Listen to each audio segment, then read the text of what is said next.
Well, good evening, everyone, and welcome to Apple Bites. Sorry, we're a little late. We are Ralph, Written Writ Ralf, and Les, aka SistaSlaya, and we are here with Apple Bites. Take a Yay! bite out of that apple. Before it takes a bite out of you. Exactly. We're so sorry you're 15 minutes late, but a lot of us have day jobs, and so sometimes things go a little late, especially on a Monday. So we are running a little late, but we promise we have a really great show for you this evening and a fantastic guest. It's one of our favorite people. So we are going to actually talk a little bit about a couple of things with our guest. We're going to bring him in and talk about his Indiegogo. We'll talk about that after we talk about Star Wars and the Book of Boba Fett, which we are all big Star Wars fans, and we can't, wait to talk about it. We are not going to, give out any spoilers.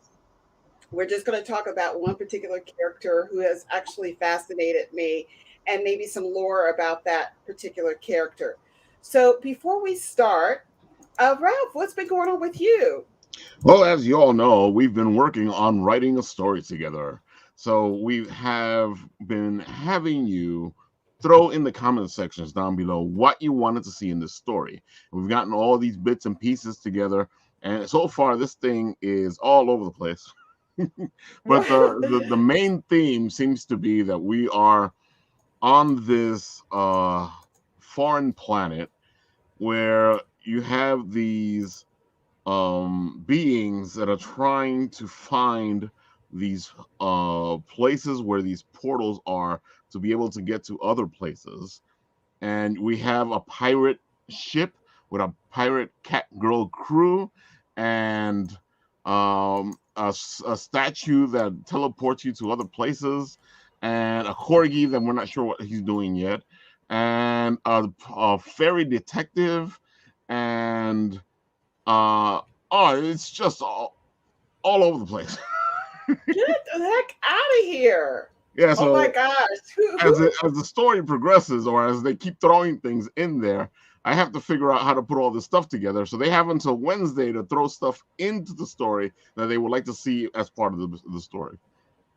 Okay, this is going to be very, very, very interesting. I'm like, I Oh, don't even believe me, know. Leslie, I did not think it was gonna go like the first time we did the write the story together, which is the one back here. It flowed. It went into it was like a nice flow, and everything went together with it very easily. But this one is like, I don't know how y'all gonna do this craziness. Yeah, and see, you asked for it because you said send me everything. You didn't I say send me thrive on anything this that was stuff, Leslie. You know related. me. Yeah, you totally opened the door for that. God bless you, because you opened the door for that one. I don't know how you are gonna make that work. That's crazy. So you guys have got until Wednesday. You can put the whatever you want. You can put it in the comment section here. You can put it in the comment section when we do the written writ. You can put it in the comment section on the TikTok that explains the whole thing, or showcases what's in the notebook. And you said it's a female cat crew. There's a female cat crew. Well, it's a female cat crew of pirates. A female cat. Okay. Dude, man, they're like, oh, we want a female cat character, and then Hi, somebody goes, Ryan. hey, why don't we take the pirate ship and have it be all female cat characters? And why females, not just cats? Why female cats? You What know what it difference could is. that make? All those dweebs just like that female cat character. Okay. Oh, you mean it's a female? It's a female, but it's not a real cat. It's someone who's catty. Neko. Somebody who's Neko. Exactly. Oh. Okay. Okay. That explains it. Because I was like, what Like difference you. does it make? Yeah. Exactly. Like me. Neko. Yes. You Yes. see, Yes. look, Yes. Yes. Nathan's Yes. already talking about it there. Yeah. Everybody loves cat girls. I don't know what it is about it, but it's it's a thing. I love cat girls, and I'm a girl. I love them too. Or whatever. The Hey, mystery of we it may even all. see some cat guys. Yep, exactly. So let's go into the latest thing that I've been doing, I guess, since you're going to be doing that. And once again, just let everybody know again where they can send their information. All right, guys, if you want to put something in the comment section here, you can do that. I'm going to go through it anyway. If you want to put something in the comment section on the video itself, you can go right there and do it. If you want to wait till Wednesday and throw it into the Written Writ feed comment section, you can go right ahead. You want to send me a personal message, which just seems to be like a bunch of people want to do. You can do that too. So whatever you want to see in this, if you want to throw something in there, let me know. All right. Sounds good. Sounds good. Well, for me, I guess I've been, of course, I'm always keeping myself busy. The latest thing is that, I've been taking care of some feral cats in my backyard, and I started So you are the cat girl. Yeah, I'm the cat girl, the cat lady. And so I started a GoFundMe because in the winter months, right. it's very hard for them to have shelter and stuff like that. And so I have $150 in my GoFundMe. I'm so excited. Even though I asked for 5,000, but that's okay because the $5,000 actually doesn't go directly to me. It also goes to everybody else that is taking care of the cats. Yeah, taking care of cats around here in this area. So we have a really big population of cats, booming feral community here. And the thing is that they're inundated at the Humane Society right now, so we can't send them there. Animal control is just letting them just go. And then the other issue that we have is of people who actually own cats let them out, and their cats are not neutered and spayed. So they're having more cats. It's like crazy.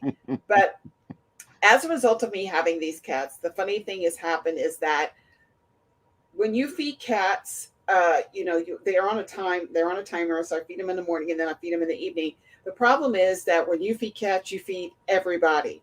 And I'm talking about raccoons, and I'm talking about possums, And I don't know if I told you this, about 3 weeks ago, we came home from somewhere, and there was a possum in our kitchen, and all of my cats were all looking at him. For the life of us, we don't know how this possum got in the house. He's just like, it was a little bitty possum. You don't even have the cat doors for your cats to go in. No. Your indoor cats. Yeah. This possum came into the house, and then he was hanging out in the backyard for a little while. I don't know how he got in. But the funny thing is that my cats didn't even have a reaction. They were like, hey, when we walked in, they were all cornered around this little possum. The possum was like they were having a conversation. And then they turned around and they're like, hey, there's a possum here. And they were just talking. And apparently the possums and the raccoons and the cats, they all have like a relationship. They have a working relationship. So once they finish eating, then the raccoons come and eat and stuff like that. However, the other day, a raccoon came out to dinner with everybody else. He just came to dinner when I'm calling all the other cats. He just walks up to have food too. And I was like, wait a minute. That's not your food. And he just like looked at me. And so I had to move him because the other cats wouldn't be able to eat. He'd have to wait his turn. But he turned around and actually growled at me. Now, most people, they were like, you are crazy for even talking to this raccoon. I was like this close to him. I was like, you've got to go. So he finally did leave, but then he came back later after I left. Well, at least. But yeah, this is just very, very interesting to see how an urban community of animals all interact with one another. I mean, especially during the cold, when it's really cold outside. They're all looking for food. They're looking for shelter and stuff like that. And it's funny, Leslie, because they say, when people go, oh my God, raccoon. And then I'm like, yeah, there's raccoons in my backyard. So, I'm in Brooklyn. So. Yeah. Raccoons, let me tell you something. Raccoons are everywhere. Exactly. That is possums and raccoons are everywhere. The thing is too, that people really, raccoons, normally you don't see them during the day. And if you do, they're either sick or they have rabies. So you have to be very careful. The only time I've seen this raccoon out there in the day is when it was sick. It was hurt. And it was coming to get something to eat. And the other thing, hey, Pete, he says he expects to see everybody at the Indie Art Show on February the 5th. And that's 2 Saturdays from now. Just to let you all know. We're looking forward to the Indie Art Show. Our friend Shadow Rabbit will be there showcasing his stuff like usual. Hey, Shadow Rabbit. Make sure to put your link into the comments. And there you go. You're very good. You're ahead of me, Pete. Yeah. Let me put this in the comments right here. Here you go, and everybody. There you go. So everybody can see that. And Phil's going too. Phil was going too. All right. So anyway, and then the other thing too about possums is that possums, everybody, they get such a bad rap, but possums actually take care of ticks, Yeah. fleas. Hmm. They do not. They have a natural resistance to rabies, and they're so harmless. They're completely harmless. And they look ugly because they have a lot of teeth in their mouth, but they only hiss and pretend like they're dead. That's like their natural. Yeah, that's their natural defense. You could actually go and Dude, pick up a possum. I've seen possums in my neighborhood. Yeah, that's an urban animal too. Well, this possum that was in our house, he he was afraid of me. I guess I don't know what he thought I was going to do, but I just put him in a cat carrier. I took a broom and put him in a cat carrier, and he was holding onto the cat carrier like, please, please, what are you going to do with me? He got in the cat carrier, and then I just released him out there. They're really awesome creatures. Yeah. Yes. See, Pete says they are amazing for you to pet. They love them. And the thing about it is here, people don't realize this. Possums only live to be 1 to 3 years. They don't live very long. Yeah. Wow. Yeah. They have a very short lifespan. But they are sweet little creatures. They just look ugly, but they're not bad at all. So yeah, it was very interesting to have this possum in my house. And as far as a spiritual thing, it's actually Greg. So sometimes too, as a spiritual thing, they are a good totem to have. Like to have a possum around your house is a good luck thing. So Right. yeah. So anyway, we're going to bring in our guest because we want to talk about his Indiegogo and everything like that. But before we bring in our guest, and we're going to talk about some other stuff before we talk about the Indiegogo, let's do a trip down memory lane. Yeah, let's do a trip down memory lane Leslie, of our before we guests. do that, let me Yes, put go this ahead. video up here. I shared it to you. It's what explains everything. I'll just play it from over here. Hold on. Okay, go ahead.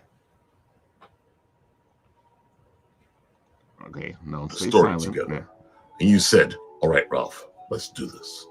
I've gone near, I've gone far, I've gone everywhere, be it TikTok, YouTube, Facebook, Instagram, Twitch, and I've gathered all that you have told me, and I've put it all together in this notebook. And in this notebook, I am formulating all the bits and pieces of the story. And now you still can give us what you want in the story by leaving it in the comments section in all those places I just said, even in Madeline Janelle's comment section. So let us know what you want to see in this story that we are writing together, and we will get this done. You have until next week on Wednesday for the late night Written Writ, where we will seal the fate of this book, seal the fate of this story, seal the fate of all.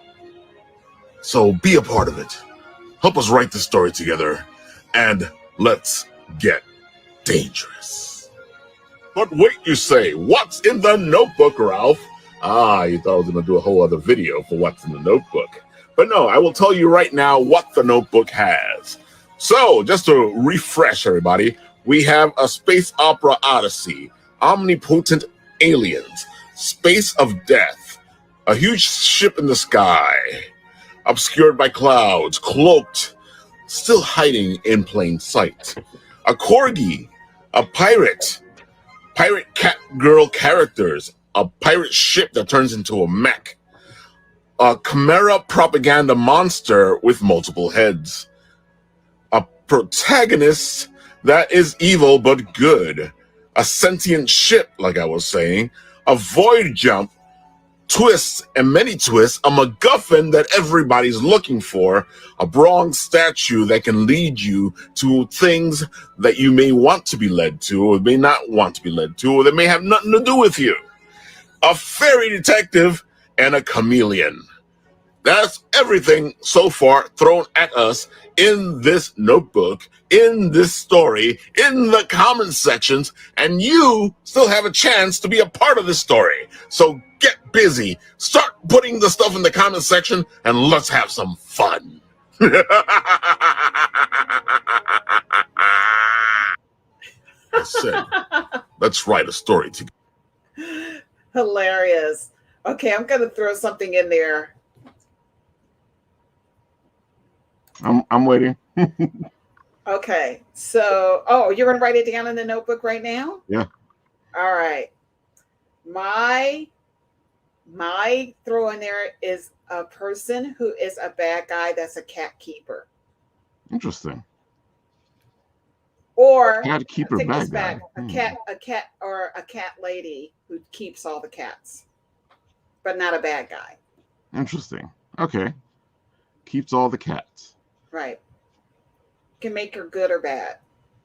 This should be interesting. This actually plays into what I was thinking. Okay, never mind. You'll see. You guys will see soon. All right. Sounds good. All right. So let's do.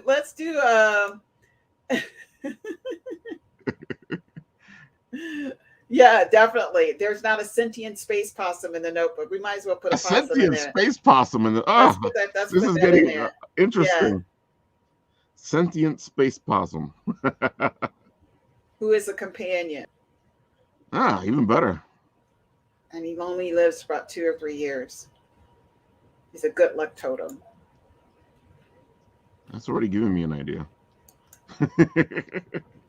All right, so let's look back on we're going to bring in our guest, but let's go down a trip down memory lane and check out our guest from the past episodes of the Bitten Apple TV. Here we go.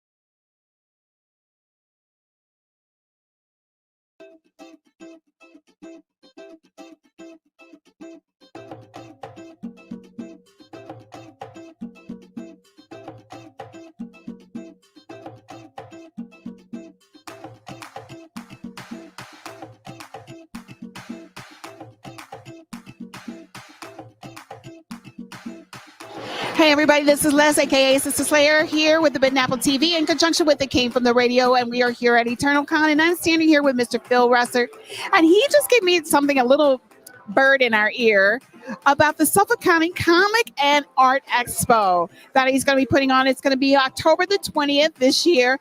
Just tell me a little bit about why you decided to put on this particular expo, and what you're going to have there, what you're going to feature, so that we can get audience out there to come and support. Well, first of all, thank you very much for letting me do this. I came up with this idea because I have such a passion for comics and art. Unfortunately, I'm not an artist, but I am an avid collector of art, and I've developed good rapport with a lot of the artists, the professionals. But at the same time, I see a lot of art from guys that are and women that are struggling to make it into the business, and they're so talented, and they need a platform, and everybody needs a leg up in life. So I decided to do a con that I can promote those guys as well as the big names. And I do have some big name artists coming to the show, as well as all these vendors and comic stores, guys, men and women that are working hard because they love this like I do. And sometimes the reward is not that great, but it's the reward that's in your heart that's great. So this show is really for true comic and art fans. I mean, we will have cosplay, because cosplay is an art form, and it's an underrated art form. People put a lot of effort into their costumes, and it's amazing to see what they do. We will have face painting for children. I want this to be kid-friendly. This is to be for families to introduce them to the art, to the comics, to superheroes, which are all about nobility, integrity, honor. I mean, these are things that we should be teaching our children, and there's no better way on a cold October day than to come to a Comic-Con, get some art that's affordable, get face painting, look at the cosplayers dress up. We have contests with prizes. This is really about my passion blooming out into something. And I have to say, I really hope everyone comes out. It's going to be a lot of fun. And I'm not your typical, I'm not a promoter, I'm a fan. I have to promote, but I'm a fan. And it's truly, I'm working for them. I want to bring everyone in for them. And that includes people like the Bitten Apple, who come to these shows and work very hard to give you entertainment, that you have no idea what work goes into this, and no, they didn't put me up to this. Seriously, there is a passion that everybody has in this industry that they put their blood, their sweat, and their tears, that it doesn't always show in finance or recognition, but they do it because they love it, and so do I. So please come out, enjoy the show, and support Bitten Apple, whether you come to the show or not. They're good people that really just want to help. This is one of the things that we love about doing this. Then thank you so much for that. We do want to support this. We are huge fans. I mean, I think the best shows are given by fans, promoting fans who promote it. These are people that know what you want and what you love, and it's just not about money or anything like that. It's not even about getting the publicity. What it's about is coming out and showcasing people who work very hard to do this. They have families, they have other jobs, but their love and their passion is to do something like this. And so thank you so much. We are going to support the Suffolk County Comic and Art Expo on Saturday, October the 20th from 10 to 6 p.m. And how can we find you online and everything? Before I tell you that, if you just pan to right there, you will see a Wonder Woman and a Hulk fan. Those are my children and my wife. And they love it, as my daughter's crying, as much as I do. And it's for them. So you can go to SuffolkCountyArtandExpo.com. We also have an email, Suffolk County Art and Comic and Art Expo at gmail.com. Our website is actually fan friendly. You can post on it. You can make suggestions. You can talk to us. And I promise you, my correspondence is quick. I'm here to listen to you. Suggestions on what you'd love to see at this or future shows. What it is that impassions you. I love to hear it all. There is no one that is going to be excluded from their opinion on this show. Everyone is equally as important as the next person. Whether you're David Finch or you're Tom Travers behind me, everybody's important. Thank you so much. And we definitely are going to go out and support. You will see us there. This is a first-time event. We definitely think that you should be there. Get your foot in the door and say, this is the first time I came to this, because I'm going to wish this huge success and many more to come. Thank you. So with that, you guys, let's make sure you take a bite out of the Suffolk County Comic and Art Expo, October the 20th from 10 to 6 p.m. Thank you, Mr. Russert. And we will see you guys there. And this is art from Crease, C-R-E-E-S. He is one of the artists there. He's a local talent. If you don't know him, you need to know him. This is phenomenal artwork from a very genuinely nice person. So please come out and support him as well. See you soon.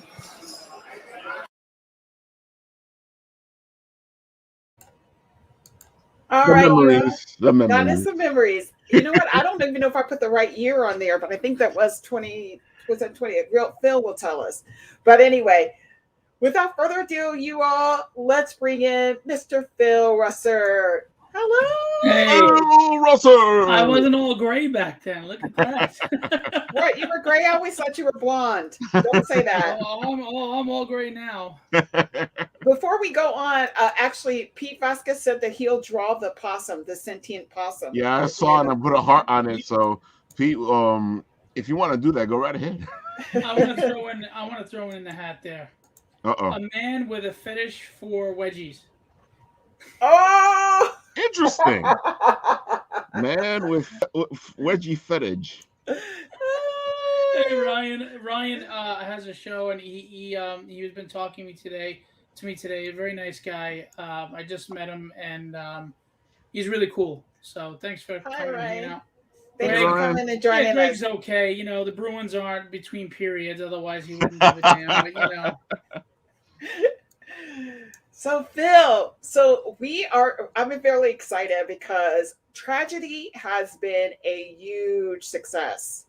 A huge success. I mean, honestly, it's phenomenal. You know, when I saw you at Comic-Con, I was just so floored by the how gorgeous everything is, how awesome it is. And now you have an Indiegogo. So explain to us exactly about the Indiegogo. And actually, Ralph, can you pull that up again? For some reason Oh, sure. It's already here. Yeah, just let me just pull it up to share again. Ryan has a question for you, Phil. Favorite old pulp or new pulp character? When you say pulp, what do you mean? Like Because you mean pulp like a noir kind of thing, or just popular characters? Well, I like pulp as noir.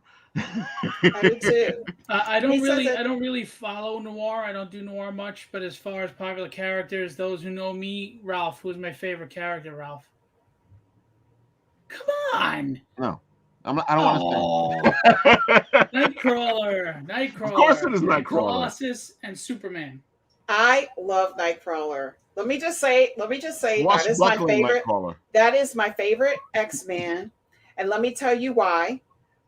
Remember the 1990s X-Man that came out? You know, the one that everybody loves, our favorite cartoon that used to show that that you can now purchase on Amazon for a lot of money. It's The one they're expensive, redoing? yeah. They're redoing it. Yeah, the X-Men 97. They're not redoing it; they're continuing it. Exactly. But the same drawings, the They same got all actual. the wait. Let me say this the way they say it. Oh my gosh! Don't Let me tell say it the way they Also, say it. same We got theme all the song, voiceover same artists that are animation, not same dead. art. Oh my gosh! Mhm. Yeah, Oh my gosh! yeah. Well, All the first of all, same animation, same Yep. same Yep. song Yep. too. Mhm. Theme oh song. my gosh! I thought you knew, oh my Les. gosh! No, no. It was big news, man. What? They brought, and I think it's still hilarious because we brought all the voice actors that aren't dead back. Oh my gosh! I'm so done. You know what? I love that. I love that so Yeah. much. That I love that cartoon so much. They don't make stuff like that anymore, by the No, way. No, not at And all. I'm somebody who eventually is probably going to purchase the whole series because I also have the 1960s version of Spider-Man, and I they're all love. on Disney, right? The Disney streaming service. Yeah. Oh no, I didn't know that. Yeah. Oh The yeah, X-Men. they're Huh? all on there. Oh Mhm. yeah, Okay, my so I'm daughter going to be watches all the watching of time. that. I Because do have that. Disney bought Fox, and now Disney has all that Fox stuff on Yeah. Disney Plus. Well, the cartoon to me was probably the purest that it could be as far as the comic was concerned, and so it was my first full introduction to the X-Men. I've loved comics all my life. You know, my first comic book I ever got was a Shazam comic book. I begged my mother to buy it for me. The book was about this big, you know, and it was something that girls didn't buy, but I wanted a Shazam book. You know, I wanted to have that. So anyway, the story that introduced Nightcrawler was the story where Wolverine was having a crisis of faith. And to me, that was the best storyline because the wonderful thing about Nightcrawler is that he looks like a demon, but he's such a man of faith. And I absolutely love that character of all. I love that character. I love how he's drawn. I love his history. I love his lore. I love his dynamic with his mom, you know, which, you know, she It's loved not a him. spoiler at this point. Yeah, not a spoiler at this point. Well, we didn't say who the mom was. Wait. We We got to remember that whoever's writing decides that they don't want that to be. So Yeah, Yeah, that right. music is iconic. I agree. I just love that show so much, and so I will be. So you all have totally ruined my weekend because that is all I'm going to do this weekend is watch those stream those episodes. But anyway, with that being said, Phil, go ahead and tell us a little bit about the Indiegogo. it's right there. Leslie. I got it. Okay. So we had a second successful Kickstarter over $10,000, which I cannot Wow. I cannot thank everybody enough. I've said this on every show, and I sincerely mean this. There are a lot of people that are lucky if they make $10 or $15 an hour, and I'm asking you to spend the $10 or $15 on the books, and they're trusting and investing in me, and that's an hour of a job that they maybe aren't happy with to back my book and make my dream come true. So to you, thank you all. That was amazing. Indiegogo has been a little tougher to get a following. Unfortunately, you know, there's tribalism that goes on these days and everything. Unfortunately, and you know, some people are very loyal only to Indiegogo. Some are loyal to Kickstarter. Some people do both platforms. So I'm on both to try to reach a large audience, and you know, hopefully people read it and like it. Um, it's Tragedy Chapter 2, but of course, there's a catch-up tier if you missed Chapter 1. I like to say chapter because to me, I'm writing a saga. I'm writing a story that is expansive. I mean, I've already written 20 scripts. I have stories through 50 issues at this point. Um, And I just felt chapter was more fitting than issue. You know. Mm-hmm. It was. I mean, I would have purchased it, and Phil is such a sweetheart. You know, he's like, "Oh, I'll give it to you free," and I was like, "No, no, no! I am supporting this campaign. I You guys understand have done all so the much for me, though. I didn't feel right charging you. No, are you kidding me? The best way that I could support you is to purchase your work. That's the best way I could support you.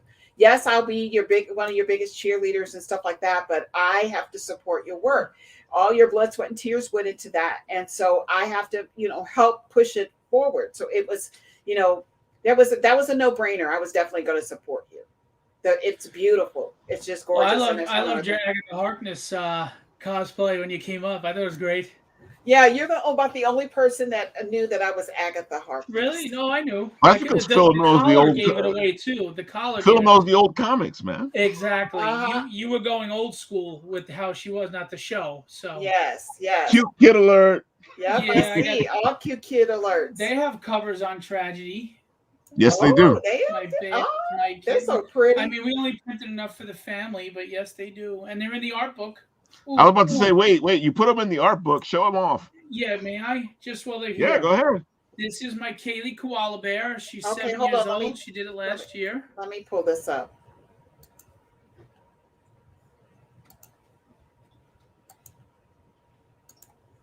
That's my Kaylee Koala Bear. She did 2. She did like a Matrix action scene. That's the sword, and she's ducking under the sword. She was 7. She's 7. She was 6 at the time. Right here. There. Sorry, it's backwards. There you go. This is my kitten Melanie. She penciled it, inked it, and colored it. Nice. Wow. And this was for book 2. This is a character in the book, Tony. He's super strong, invulnerable, kind of like a Luke Cage level strength, and not Hulk. Mm-hmm. And then we have another one from Koala Bear. Be careful, it's violent. She's not psycho, don't worry, but she has a Tradgedy who just beat up a bad guy, and she did all the colors. No, she just beat up a random person. She just beats up random people? Well, she just did it. Like, it shows her, like, she's upset. Oh, so when she's upset, she just beats the heck out of people? She doesn't know? All right, so we're going to go to therapy. Okay? We're going to start next week. Oh, my. Okay, then. Wow. She's got my sense of humor. She's a wise guy. Yeah, it's only a comic. It's not real life. It's only a comic. She's playing it up now. She's a hand. The show must go on. This is a girl that we were sitting at the table, and I said something snarky, joking with her, and she goes, "You're going to get a visit from the Tooth Fairy." Oh, I love She knows when Daddy's playing, she can joke like that. If Daddy's serious, obviously she doesn't talk like that. And she would never speak like that to any other adult. It sounds like your sense of humor is being thrown right back at you.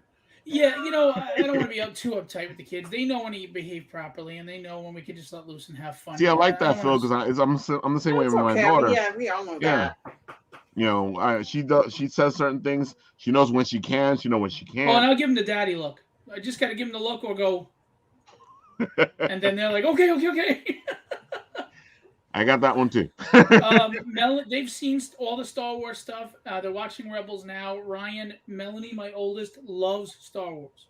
Oh, I love it. I'm so glad she does. Listen, we're going to talk about that later. I want to focus on this first because we definitely want to go down that Star Wars road. So, Ralph, can you actually forward? Do we have another page? Oh, okay. Wait, I forgot that I'm in charge of this. Hold on. Yeah. Go ahead, Phil. They also watch Thundercats and all the 80s stuff, and He-Man and She-Ra, and they also love the 90s DC, early 2000s DC's. Not the Super Friends, the Justice League. Justice League, yeah. When cartoons they watch were X-Men, they watch Spider-Man, they love it. Cartoons were really good. But you should introduce them to the 1960s version of Spider-Man. I did. They love it. Yeah, totally love that one. That theme song is iconic. I get the approval.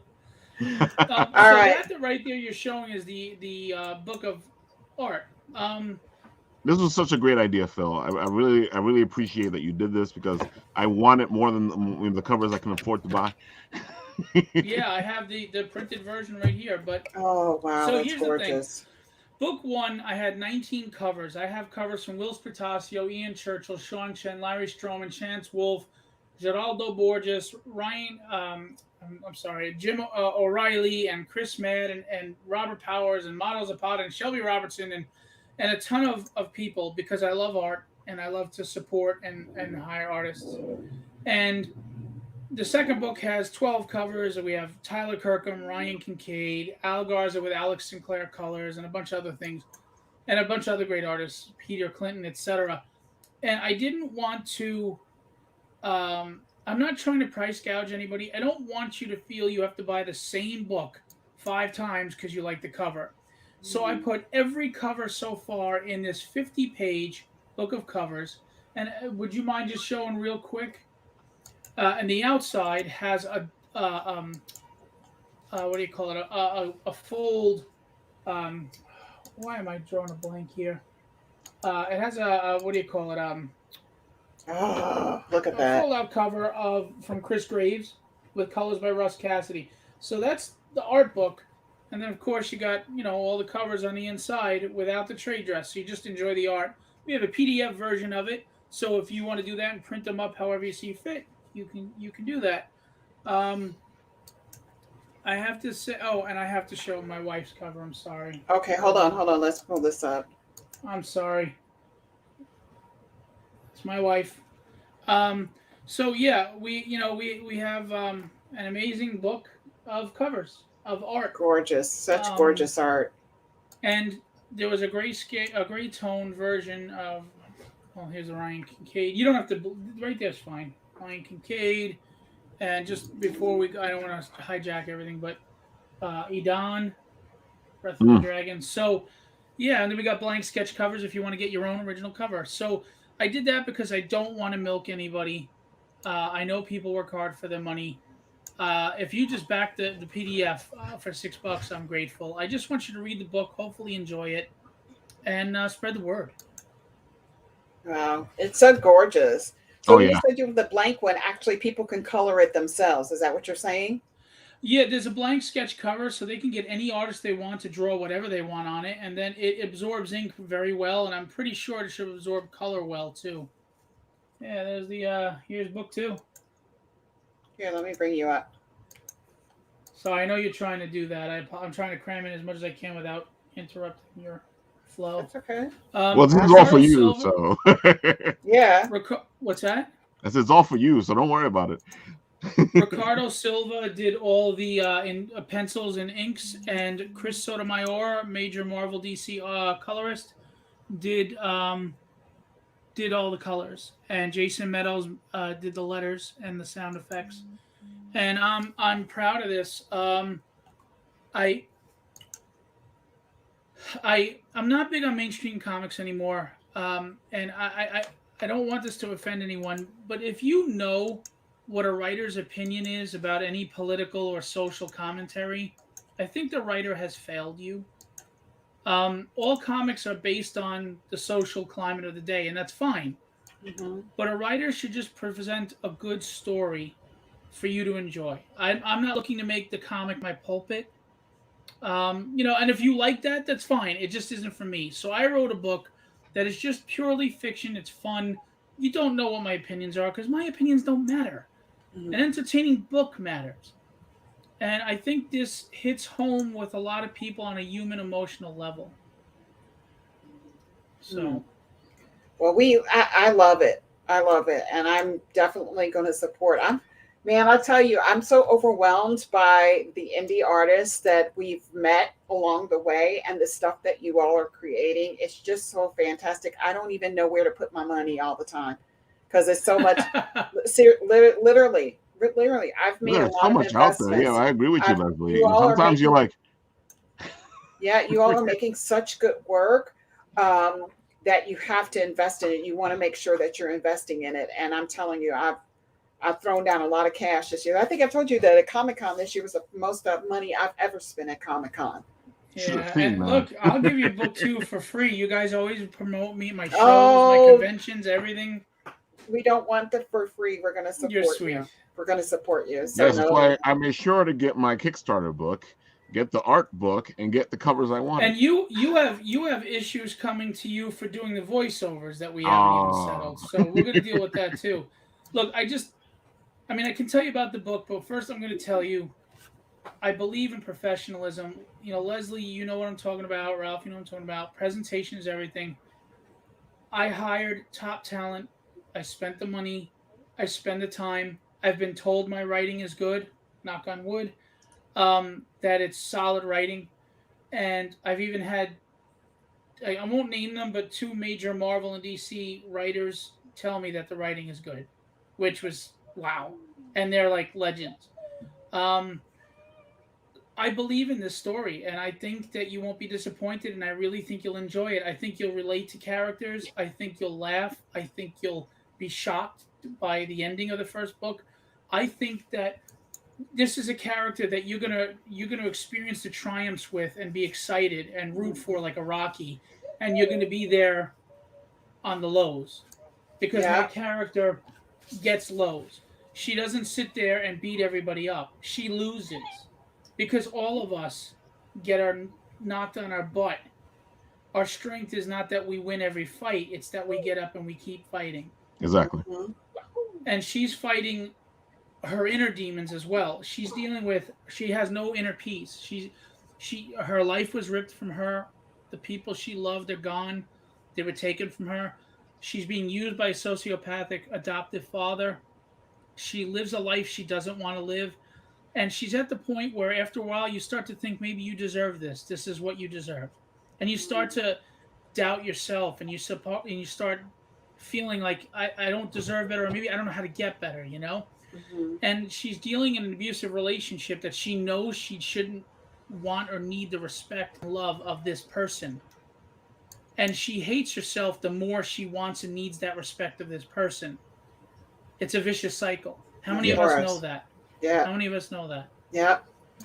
I have never met a woman who realized how beautiful she was, how powerful she was, how capable she was, and important she was. I've never met one woman who knew it. And no matter how much you tell them, they don't hear you because they got to know it themselves. And that's this character. She's a badass. She's tough, but she has those moments where, Daredevil fights 100 ninjas, goes home, has dinner with Foggy Nelson. She goes in the shower and she's dealing with trauma. I just fought for my life. Yeah. And that's realistic. That's actually realistic. And the end of the book has a shocking ending that surprised the hell out of everybody. And the second book, Ralph can tell you, he read the first 8 scripts. I do something in the second book that people like, they smile when they go, "You stink," because I develop other characters, so you don't necessarily get all the answers you want right away.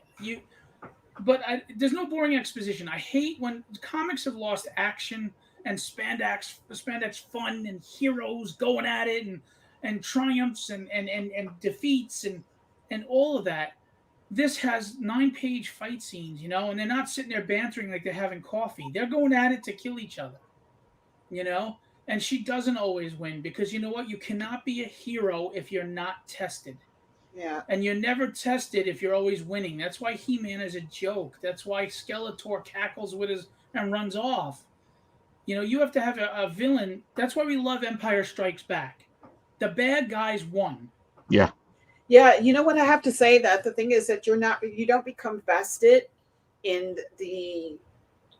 what is happening with these characters, because there's always this anticipation of maybe they won't win this one, or maybe they won't survive this one. And that's what keeps coming back. When you realize that this person is as vulnerable as you, and will this person get out of it? And then the thing is, how do you, as a hero, appreciate being a hero if you always win a fight? If you always win a fight, if you're never struggling, how can I, as a fan of you, identify with you if I see you always winning and not struggling like I struggle. And so the thing is that if I see the reality in that, I'm more likely to get up and fight another day because I know that that character can too. Do you see what I'm saying? Root for her. I'll You're root gonna for root her. Right. I'll root for her. And then I know that if this person can get up and do this again after all of that, then I can survive this too. You know. I also have the villains you hate to love. Yep. And the villains you love to hate. Mm-hmm. Joe and Tony are the Italian mafia in there. They have a relationship that they're like typical like hey yo guys, and they're always ribbing each other and busting each other's chops, and they're realistic in that way. And everybody tells me that my dialogue is written realistically and that each character really does have their own personality and voice, which I'm saying this is what people tell me, and I'm grateful for that. It's completely true, Leslie. As I'm reading the books, especially after you read the first issue, you read the second issue, you start to see that he's breaking down each character without breaking them down. They're actually being broken down as you read the story. So as the story progresses, you get to learn who these characters are instead of like the unnatural way where you stop and do exposition. Everything happens as the story progresses, and because the story is progressing, you're learning more and more about each individual character. I love Phil's writing. He does a great job at doing the hero's journey, and we go along on this ride and we learn who the character is as we know more and more about them. Ryan actually has a question for you. Your favorite comic movie or TV series? Interesting. Favorite comic book movie is probably Avengers because I'm a big Hulk fan, or Captain America: Winter Soldier. But I mean, there's others. I love The Crow and other stuff. So it's hard to pinpoint, but those are top. TV shows, I'm all over the place. I love Breaking Bad and Sons of Anarchy, and at the same time, I love Buck Rogers. So I mean, oh my gosh, I got the cornball in me, and I got the serious part in me, and that's what this book is actually. Ryan, thanks, man. I appreciate you coming out. Thank you, Ryan, for joining us this evening. Come back again next Monday. I have to say this, and Ralph knows this story. My father is the toughest, hardest man I've ever met. Story. I mean, my father, he has no tact. He doesn't care. And if he thinks something, he's going to tell you straight up, and it'll be a dagger right through your chest. And he's like, what? What are you crying about? So he reviews books for people because they think they want to go to my father for honesty, but then they don't like what they hear. He had a 60-year-old friend who wrote a book. My father made this man cry. He's 68. My father's not trying to be mean, but he's just blunt. He's just, I don't, you want the truth or you don't. Do I look fat in his dress? Yes, you look fat in his dress. That's how he is. I love it. So he doesn't care for comic books. He thinks they're stupid and they're childish. And my mother was like, just give it a try. It's based on this, this, and this. Now, my father grew up knowing the Westies, which are the Irish Mafia in Hell's Kitchen. And this is why it takes place there, because that's where the Irish Mafia did thrive. It's not a Daredevil knockoff. That's where the Irish Mafia thrived. So my father decided to read the scripts. So I'm sitting at the table with my wife, and I get an email from my father, and I know it's a response to the script. And I'm like, crap. Because I was feeling good, And I'm like, this is just, all right. This is where I'm going to have to get tough skin because people are going to have their opinions. You can't get upset. Just deal with it. And I'm reading this email, and my father goes, okay, I have nothing. He goes, the dialogue is so New York and so true, and the characters have their own voice, and the action is great, and the characters are interesting, and I'm invested in what's going on, and I love the way you ended it. And other than the fact that I didn't give him an edited copy yet, so there's some spelling errors, he goes, other than the spelling errors, I have nothing. I wanted to find something, and I couldn't find anything. This is awesome. He wanted me to write it as a novel even and follow. And every time I send him a new script, he's excited to read it. So I know that if this man liked it, I'm doing something right. Right. It's the first time in my life he complimented me. Wow. Wow. That's amazing. That's amazing. Wow. Yeah. And what's your father's profession? Well, he's retired now. He's 74. Meanwhile, he's got guns like this. He still bench presses 150 pounds at 75 years old, actually. Sorry. He worked for UPS for many years and did shipping and receiving. He was he was in Nam. He's a tough man. Anthony, the character in the book, he's 6'8". He's like 380 pounds. He's based on my friend who lives here near me. I've known since I'm 11. My friend is actually like 6'5", and he's big. He's afraid of my father. He was afraid of my father. My father was a scary man. So yeah, I mean, he loved it, and that just boosted my confidence. And I'm okay when people, I've had 2 people that threw critiques that they said it wasn't really their thing, whatever, and I respect that. It didn't bother me. It didn't hurt me. Everybody else has been saying it's great, and I appreciate the feedback, and I'm excited, and I believe in this, and I really think I'm giving a quality story. And you don't even know where this is going. There's Chinese mysticism and magic. There's monsters. Like there's metahumans. There's superpowered people. It's not just it's not just crime. I mean, there's cyborgs. There's and the thing is it all works. Trust me, it works. And it just I'm proud of it, and I'm passionate about it, and I really believe that people will enjoy this book. I really do. Give it a shot. Give it a try. And if you don't, okay, let me know. It's not my thing. Good luck to you. And go ahead, and support somebody else. But I think you'll like it. That's what I like so much about it, Leslie. Everything just comes together. Everything. It's not like all of a sudden this thing shows up. It's like you see it coming, and you see it coming in a good way because he's telling you a story, and you can see where the story's going. And at the same time, there are moments like in the first issue where you're like, he did what? And I feel like I trust my artists to help tell the story. So I don't have to throw a ton of dialogue in the sense of explaining every little thing that's going on. You get to understand her by simple sentences that she throws out, simple things like that. And then Ricardo kills it with the postures and the facial expressions. And yeah, that's Ricardo's cover for book 1. Yeah. And there's a character, Breath of the Dragon, in there who I'm very proud of. I designed all the characters. They're all from all my design. And I'm proud of that too because I can't draw. And Breath of the Dragon, that's him, is the baddest mofo you'll ever meet. And I will stand him up to Taskmaster, Wolverine, anybody, because he has a certain ability that is actually, you're going to find out about in book 2. You can't beat this man. You can't beat him. And he's got a few other surprises too, other abilities, and he's but he's not a villain. He's her adversary, but he's not a villain. Sometimes life puts 2 people against each other. Yeah. And it's not necessarily because of evil and good or whatever. Everybody's got a little of both in us, I lose my temper. I could be a jerk sometimes, and I try to be a good guy, but nobody's perfect. Nobody's 100% correct or good. Mm-hmm. It's just a matter of which one you let dominate, Mm-hmm. And there's so many awesome characters. I have a rogues gallery that Batman and Spider-Man are not just great characters because of their character, but because they have the greatest rogues gallery. Yes, yes. I have like 15 villains that are introduced throughout the first 20 issues, and they're all pretty damn cool. They're really cool. Greg said you're a teddy bear. Well, then you're going to have to cuddle me, big boy. Oh!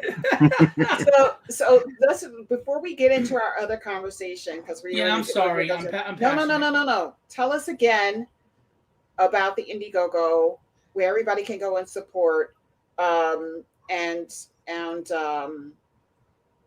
where they need to go. And let me see if I can put that in our comments as well. Go to Indiegogo and type in Tradgedy, chapter 2 or chapter 1 and 2, and it'll come up, no problem.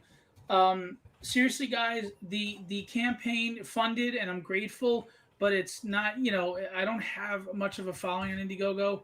I would love for you to support. We didn't do international because of the shipping costs, but if you're international and you're interested, reach out to me. I'll tell you what the shipping is. If it's worth it to you, we'll work it out. We can take care of it. I already have somebody in Germany that bought the book. I'm telling you, you won't be disappointed. If you're an art fan, if you're a fan of solid stories that aren't boring, the pace is good, provides superhero action. It's a book written out of the 80s and 90s. I really believe that, and it's getting a lot of rave reviews. But we need more eyes on it. We need more support. I need more funding to continue making the book because I hire top tier talent. I mean, top tier talent. Mike DeBalfo's on the next book, and a top tier indie artist. So I need that support. So please, guys, give it a shot. Even if it's a $6 PDF. We have digitals. We have the physical. We have the catch-up. You can get issue 1 or 2. We have variant covers. There's Tyler Kirkham, famous Marvel and DC cover artist. Steph Wilson's big in the indie scene. Didn't Angel do this too? Angel do something absolutely. on this? Angel Manuel Lopez did a great digital cover. Son of a Saint. Yeah, Son of a Saint. If you keep scrolling down, that's Breath of the Dragon, by the way. Wow. Brad Voth, Ryan Kincaid, Models of Pot of Colors. There it is, Angel. Son of Saint. Yeah. That is a beautiful cover. I still remember when he was so nervous to show it to Phil. He was like, "Dude, look what I got!" I'm like, "Dude, that's amazing! Come on, Phil's gonna love it." I'm telling you, you all ask somebody. The art alone is just gorgeous. I don't even know if you want to open up the book. The art is so pretty. You might want to just frame it. It's so pretty. And that's the thing is, I even have black and whites of some of the covers, like the original art, comic size. So if you want to frame them together, if you buy the book with the color cover, you can get the black and white version and a print and hang them together, The Kenny Calderon, Mike Mez Phillips, Len Danovich. We have a Peter Clinton. We have a Batman animated series homage by Nick Justice. Look at that. Because their anniversary was in October. That is Al Garza with Alex Sinclair, who's Jim Lee's colorist on Colors. And Alex Sarabia. I have a cover contest for every book. You can win a cover, a paid cover. Alex Sarabia won this cover, and he got paid, and he's got his print run. This is a tier where you could pick these covers from book 1 and mix and match with whatever cover from book 2 to get both issues, but enjoy the covers you want. And we got the book of covers, so you don't have to choose. Those are the prints I was talking about from the more mainstream names. You can make foils or virgins or foil virgins or whatever you want to do. Wow. Oh. I believe in this book so much. I also believe in nobody has used this power set that Breath of the Dragon has like I have. I don't know anybody. So my challenge is if the first person who finds a Western comic book with the power set I use for Breath of the Dragon, I'll give you any cover of choice free. One cover. I believe that you're not going to find it. You're not going to find it. You heard that, folks. Not going to find it. Wow. That's just amazing. Yeah, William Samuel Quinton, Reign of Ages with Nick Capone, awesome. Yeah, that's awesome. Oh, Niobe's actually getting ready to go too. Wow, see, there's so many people.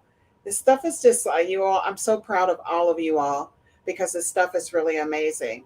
I know that everybody wants to buy mainstream, but I am telling you, look at the indie artists that we feature here. You will not be disappointed. And when we're telling you that this stuff is good, we're not just paying lip service to any of these people. We are telling you that it's good, and it is really good.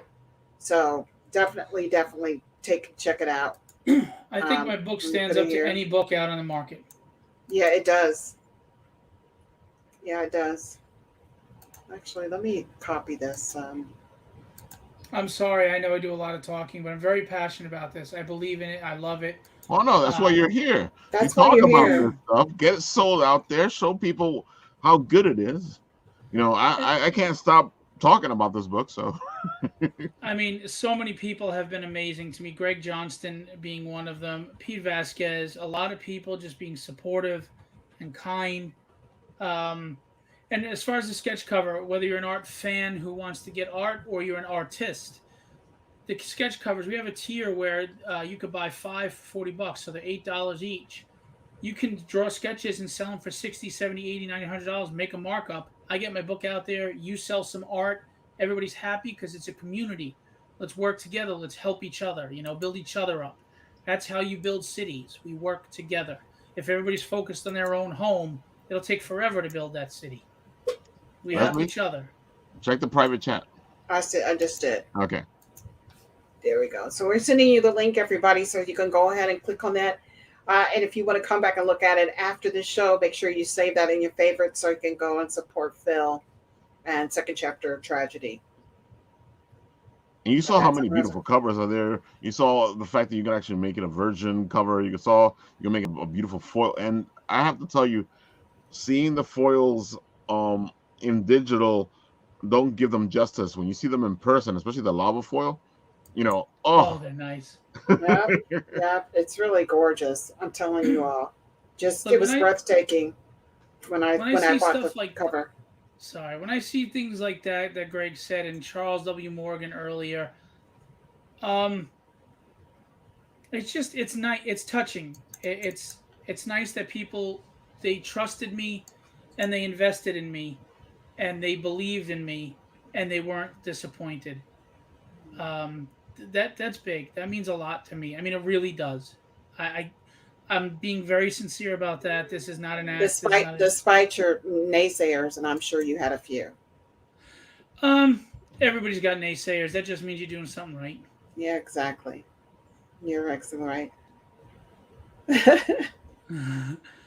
I've thought about doing metal prints and covers. It's just so expensive. Yeah, but I think it would be beautiful, though. Yeah, I think it would be beautiful if you did it. Honestly. Yeah. TBD. One. TBD. Pete Vasquez has a few. I think he has 1 or 2 sketch covers. You should go commission him and get one. Get whoever you want on it. Heard that. All right, we put everything in the comments for everybody. So go take a link of that. We've got about 15 minutes before we wrap up the show, and we wanted to talk about Star Wars because we know that Phil is a huge fan of Star Wars. We talk about this all the time. Yes. Star Wars was the film that made me want to become a real actor and actually go and audition and stuff like that. I've seen the movie so many times. I can't remember how many times I've seen the movie, the original Star Wars movies. But we wanted to talk about the Book of Boba Fett, and we're really, really excited about that. And you all are actually going to be doing a discussion on Star Wars, right? On Friday. On Friday. So now how did this come about where you all were going to be talking about Star Wars? It's a funny little thing. We've been talking about the fact that, how the movies were made and all these different things about the movies. And we wanted to discuss the movies, the movies, the shows, everything all together, because, there's a lot of naysayers out there. I'm not going to say that the last 3 movies were fantastic, but they're not as bad as people say they are. At the same time, there's a lot of bad in it. Yeah. But as a fan, that's not going to make me stop watching it and actually putting them in context, because there is some beauty in it. I know that for me, there were moments where I was like, this just doesn't match up, or this would not happen, or whatever like that. But the thing is that there's so much fan fiction out there that fan fiction actually redeems a lot of the movies. And you have to understand that the people that actually were the directors of those movies were not real fans. They weren't true fans. They did not know the lore of this. They didn't know how to. But right now, what we're getting right now with The Mandalorian and the Book of Boba Fett is we're getting fans actually creating the storylines. And that's what's making it easy. And so this is redemptive in a sense, because we're enjoying this. I'm excited every time one of these comes on, yeah, exactly. I agree with Pete. I feel like it was a wasted character. You set up this beautiful character, Finn, and then you don't do nothing with him. Well, we don't know because right now with the new lore and the new series, we have no idea. And that guy is waiting. I love that guy, by the way. I love that character. He's in a great movie called Attack the Block. You should check Yes. out, by the Oh way. my Yes. God, that is fantastic. That's Yes, Yeah. that's he where is- I was he's a introduced to he's- him, and that's why when I Yeah. saw him in Star Wars, I was like, "Oh, this is gonna be great." Yeah, The thing I with love him. Finn is they had a great concept with him being a Yeah. stormtrooper that left the Empire, and Yeah. they could have explored that. Instead, they made him the Jar Jar Binks of this trilogy. They made him a joke, and Yeah. it's a shame because there's so much they could have explored with him. It's Well, such a yeah, great you know what? Can I character. can I say something? And I'm going to pull the black card right here. And yes, John Boyega in the Second Pacific Rim, he was really good in that. Yeah, I he was agree great with in you, that Pete. too. I agree with you. This is where I'm going to pull the color card. I don't see that much of that being represented. That kind of like Stephen Fetchit type of character being written in the series that we're seeing, but the movies, they couldn't have a black lead be just a very powerful black lead. They had to make him a goof, you know. Now, John Boyega as a person, he's hilarious. And that's fine if we brought that in there, but it just didn't, it just did not, his storyline, what happened to him, where he became, whatever happened to him, we didn't see that, you know.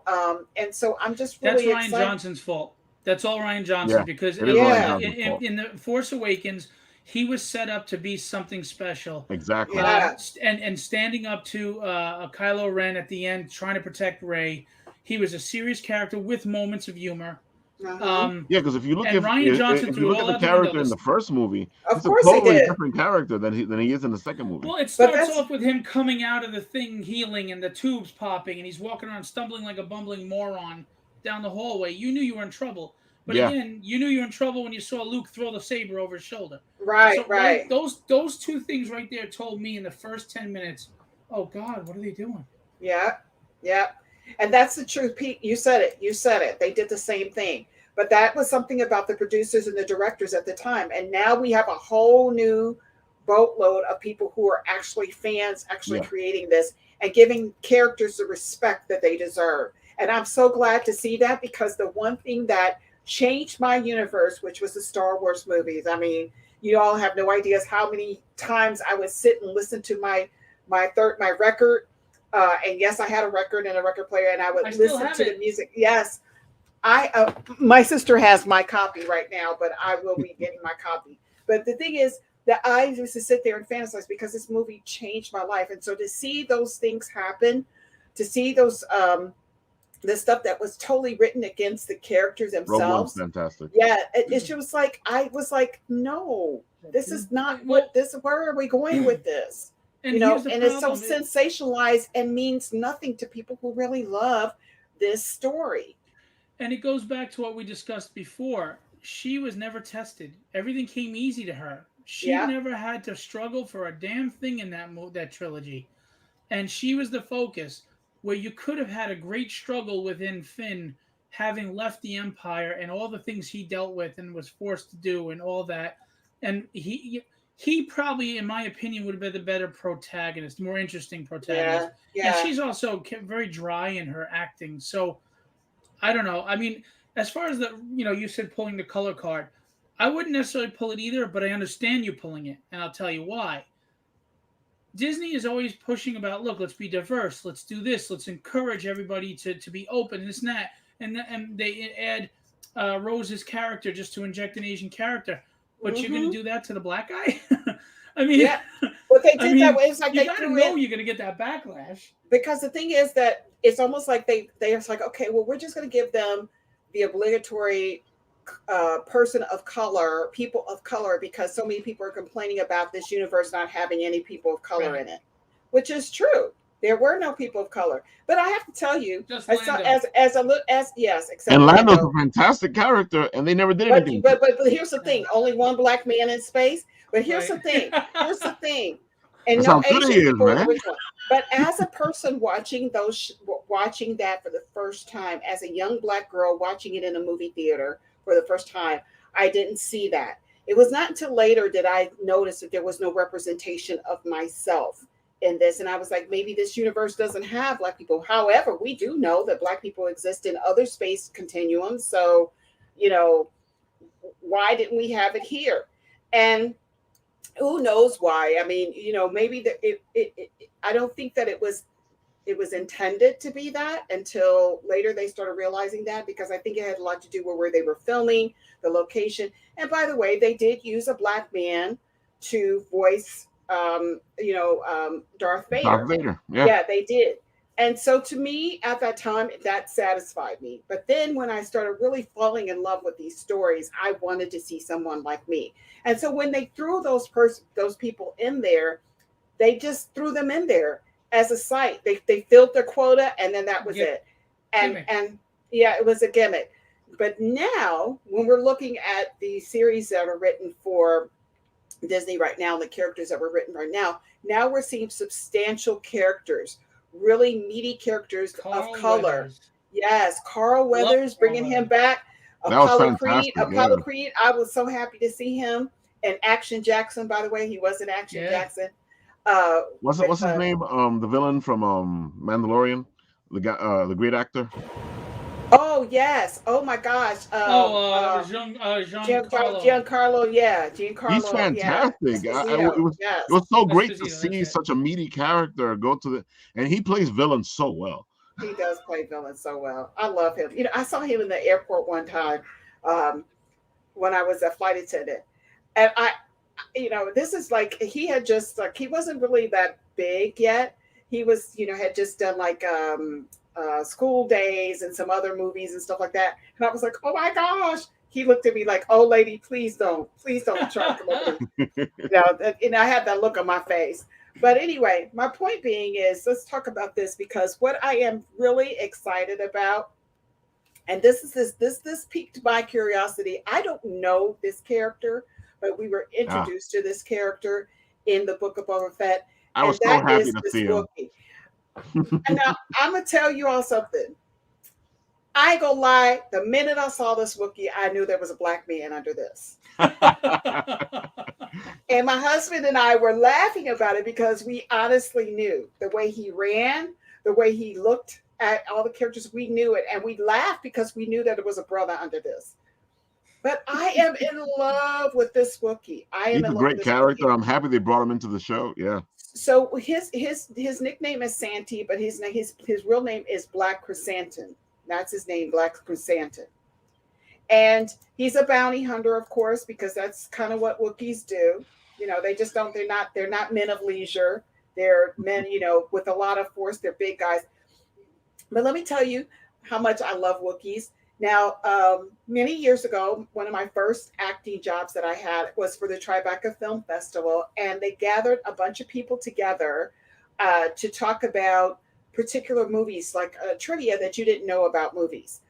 And so I was working down on 45th and 6th at Marcia McLennan, which is very upscale business attire and stuff like that. And I had to rush down to NBC for this audition. And I was having an audition with the producer.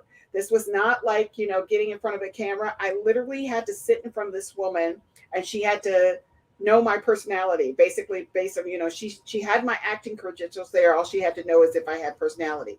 So we had to read like a couple of lines. And there were lines like, trivia about whatever movies were out at that time, and stuff like that. And so she goes, okay. She's sitting behind her big desk. Okay. And so she says, well, is there anything else? And so I'm looking through the lines and stuff, and I go, oh my gosh, Star Wars trivia. And she looked at me and she goes, I would have never imagined. I said, I am a huge fan of Star Wars. I said, when I was a kid, when the movie came out, the first Star Wars, I went to go see it 16 times in the theater. And she just was like, she goes, you are totally not what I thought would be. And she goes, no offense. She said, but I never thought you were a geek. She goes, the way you're dressed in it. I was like, oh my gosh. So she said, okay, read the, the Star Wars trivia question. So I did. And I had to read something about Chewie, that Chewie's voice was the sound of a combined animals that they put together, like camels, lions, stuff like that. That was the sound that came, it emanated out of his mouth. And so I got the gig. And my line that I had to talk about was Chewie. And I was so overwhelmingly excited. And then they said to me, at the end, they said, okay, we're going to have you read the line again, but we want you to open your mouth like you're making the Wookiee sound. What did they say that to me for? What did they say that to me for? You know, I did it. And this was so exciting. I don't know where that commercial is anywhere, but if anybody has it or can find it, it's a Tribeca Film Festival commercial. And I actually did that line. And I'm telling you, one of the best highlights of my acting career was actually getting to say that sound, that noise out of my mouth. But I digress, but I say that I am in love with Wookiees, and I am particularly in love with this particular Wookiee. Well, you know what makes him great too is that and this is a tool that directors will use. They did it with Jango Fett for Boba Fett.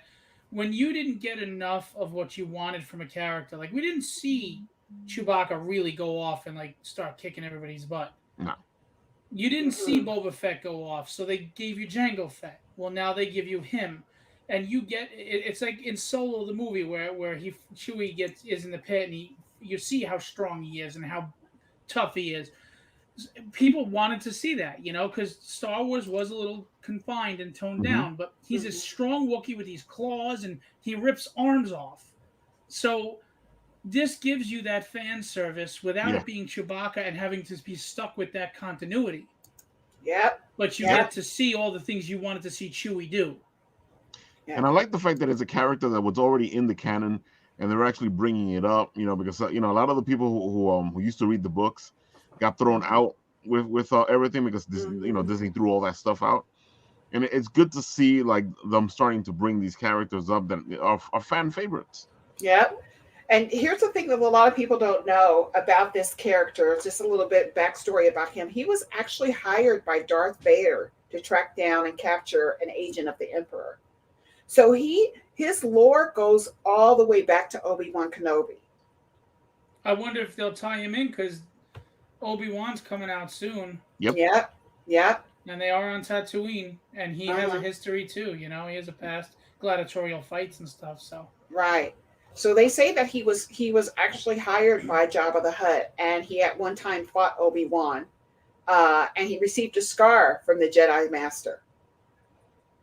So and now he's hired by Boba Fett. Yep. Interesting story about him. And so here's a little bit about the guy who plays him. So this actor is his name is Kerry Jones. Now, do you all know anything about Kerry Jones? No. So Kerry Jones actually has played a couple of characters that you all didn't know that he played. This is a picture of Kerry Jones. Oh, I've seen him before. He looks like the Wookiee. Yes, he does. He looks like the Wookiee, even his eye and everything. He has some, definitely. He's got the eye, you know, his look. I had to repay last episode. There's a scene. I'm not giving away, no spoiler alerts, you all, where they're in the where he's in the bar, and he's what's the word I want to say? He's not in a good mood. Let's just say that. And so he actually, Boba Fett comes in and he sees him in this bar, and then he walks past Boba Fett, and Boba Fett goes and asks him to help him with the Daimo, basically. And he gives him this look right when he walks past him. I looked at that look like 5 times. I told my husband, rewind it. I just want to get that look again.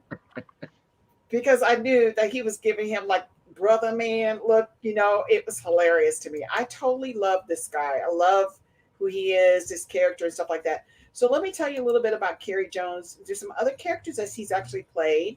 He was in Predators. He was? Yeah. He was actually one of the Predators. He stands about 6'8", I believe. From what I understand. Yes. He was in Predators 2010. He was also Once Upon a Time in Hollywood. And he's 6'7", sorry. He's 6'7". Yeah. He's not as tall as Chewbacca, but of course we know that, you know. Peter Mayhew, yeah.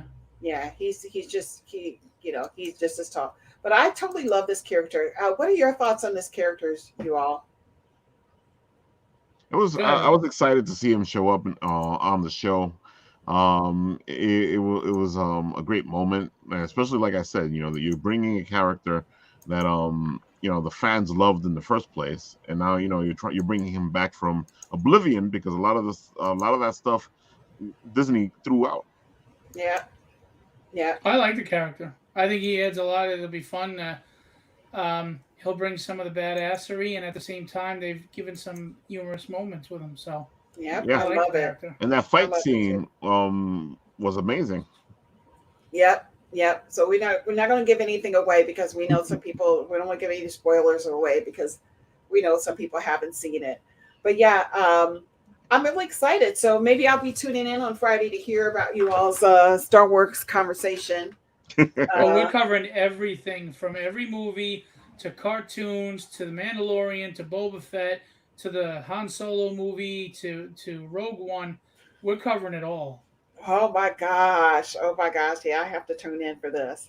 How long is it going to take? Is it going to take a whole day? Because that's literally how long it Yeah, took me forever. I mean, we'll probably be on for a couple of hours, but we're just gonna hang out and have fun. Whoever wants to join in in the chat. Yeah, join and, in, talk it. We're Yeah. not gonna pull you in on the video, but we'll pay attention to that chat, and you can talk with us.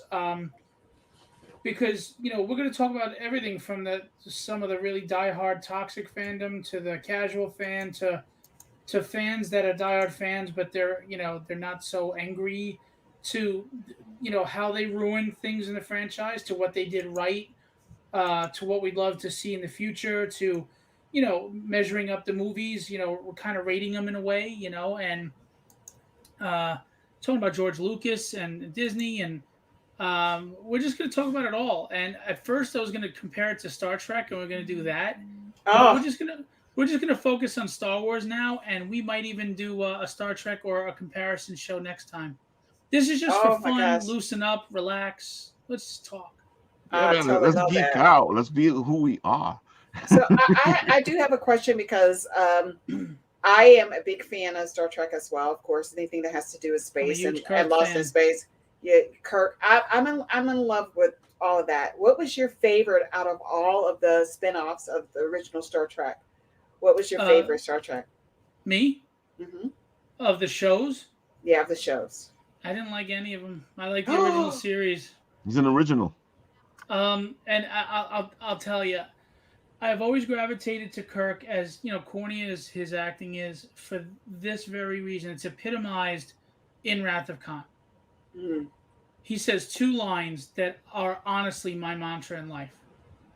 I don't believe in a no-win scenario, and I don't like to lose. And I believe Kobayashi that. I don't Maru. like to lose, and I don't Yeah. believe in a no-win scenario. You may have to sacrifice more than you want to, but you can win. Yeah. Yeah. And Kirk always found a way to get out of the situation that was impossible. Yeah. And for that alone, karate chops and all, green women kissing, that man always found a way when there seemed to be no way. And that's I my don't- guy. You know what? I'm gonna tell you something. I don't know why it got such a bad reputation, because I was loving all of that corny space stuff way before it became even Exactly. popular on TV. Mhm. So for someone who was watching it at my age, I loved it. They actually brought it back, because it was the first Star Trek aired. When did the first Star Trek air? 1966. Yeah, I think there's- 66. So I was watching it as a kid. For me, I didn't see anything different. What I was fascinated about was if there was somebody that looked like me that was on the deck. And so I was more fascinated by that. I don't understand why that Star Trek gets such a bad rep for being corny. And I just think that people were not progressive thinking at that time. That's what it is. They weren't Well, ready for Roddenberry it. They was weren't very- ready. Yeah, they weren't ready for space. They weren't really ready for that. And they Storylines had in the space. first. They had the first white and black Hmm. person kiss on TV. I remember that too. And Roddenberry made sure that it stayed in there, because they told him that he had to keep it out, and Mhm. he did a bunch of different versions, and then he threw the version with the kiss in there, and, as a psych out. Yeah. You know, the Well, season it only lasted 3 seasons, but you yeah. think it was a lot longer than that. Oh, definitely. Well, I And think it that do- the mindset of people changed, and that's why it came back. That's why we started seeing the movies and stuff like that, because people, for some reason, people started rediscovering it and realizing, hey, I 1979. yeah, I slept on this show. This show was really good. You know, I Well, it loved was it. 10 years later that they brought out the film. And the Mhm. film actually didn't get great reviews. But when they came with Wrath of Khan, Yeah. Yeah, that made people go, now I got to go back and watch what happened in the original series. yeah, Exactly. And it was very smart marketing, and they hooked a lot of people on the original Star Trek show. And then yeah. in the 80s, people were finally hungry for more Star Trek, and they came out with the Next Generation. Now, I couldn't get into Next Generation because to me it was a boring soap opera in space, and I felt there was so much more you could do. It was a lot of boring exposition, a lot of sitting around drinking tea, talking crap. Um, but I do understand why people like it. Now, I did like the Next Generation movies for the most part. I didn't like Mhm. Yeah, they Generations were though. good. That's because it was different than the show. Yeah. Right. Well, Look, there's two people you don't kill on screen. Yeah. That's Han Solo and Captain Kirk, and you bastards did it twice. And then they killed it. You know, one of the issues I had with Generations was that if you're gonna kill Kirk, then he should have died on the Enterprise, like ramming it into something. You know, and they had a Something whole good. scene where they well, blew here's the up. thing. Here's the thing. I don't even want to know. I want it to always be like, Yeah. did he possibly survive that? And you That's can what do I that want. with if he blows up with Because you the don't do that to that Yeah. type of a hero. no. You That was always a have dumb way this. to go with a bad villain to kill Yeah, him. Like, yeah. With a And really then the line, with a whack oh, villain fine. at that. Yeah, that was a Yeah. whack villain. But let Oh, me just my. say, my favorite out of all the shows that were created for television was Deep Space Nine. I have a reason why I love Deep Space Nine. It was the first time when they finally allowed the character. They finally allowed. Oh my gosh, his name it just escapes me because I'm hungry. Cisco? Nope, not Cisco, the actor who plays him, Avery Brooks. It actually. What? Who's the cat? Yeah. Hang on 1 second. Okay. Oh, it was one of those moments. Yeah. I know those moments. So it was the first time that they ever allowed him to actually write in authentic storyline for a Black man. In other words, he didn't want to be anything else, but his culture and everything was ingrained in who he was as a character. And so I absolutely loved that show because he was the best representation of a father figure to his son, and the best example of a Black man who was doing whatever he could for his family. He was the antithesis of what we would normally see in a situation like that. And he never actually, the reason why he was on Deep Space Nine is because he did something to Picard. He actually went against authority with Picard, so he was on that ship. But I love the storylines on that show. And to me, out of all the iterations of Star Trek, as far as storylines are going, I loved Deep Space Nine. Deep Space Nine was the best to me. Yeah, I just never really watched them all. I mean, I heard Janeway was great with Voyager. I heard that was Voyager was a good a lot show. of. Voyager But was a it was good more show. about the fact that they were out there without support, and I feel like what they did was, which is funny to me because we wanted more continuation of Starfleet of what's going on here, and they're like, you know what we're gonna do? We're gonna put the show all the way out there, and it has nothing to do with anybody. Yeah. Well, there's a couple of. I mean, I could go on and on about why certain ones didn't work, but for me, Deep Space Nine actually was the one that I think was the one that made me actually when it went off the air, when it ended, I cried like a baby because I was so invested in those characters, and the fact that they were so vulnerable being on that space station. It was just really a good show and how he handled it. It's just very deep. They say that Avery Brooks was a professor at Rutgers, and while he was on set, he would actually do a conferencing meetings with his class when he was on set in his costume as a captain, as Oh, Captain cool. Sisko. That's Yeah. great. And that to me was like, that even made me love him even more. I highly recommend everybody watch The Captains too. That's really a good show that is they talk about all the captains and why they play the captains and why these John particular captains Ottinger. were. Yeah, it's really, really good. All right, you all. Hey, John. Good to see you. All right. So with that being said, we are at time, you all. Tell us about Friday, what time you all are going to be on talking about Star Wars. 9:00 p.m. Eastern Standard Time. We're gonna come on. We're gonna talk all things Star Wars, all the all the shows, cartoons, etc. Up to Book of Boba Fett. If you don't want spoilers on Book of Boba Fett or Mandalorian or something, probably don't come watch the show. All right. And Phil, that's going to be on your Facebook page. Yeah. All right. And we're gonna have fun talking. Yeah. All right. Definitely. All right. Well, I haven't had a good geek out in a while. Love it. Love it. And Well, Phil, let us know about the Indiegogo one last time. Yes, please. Live on Indiegogo right now with 20 days to go. Tragedies Chapter 1 and 2.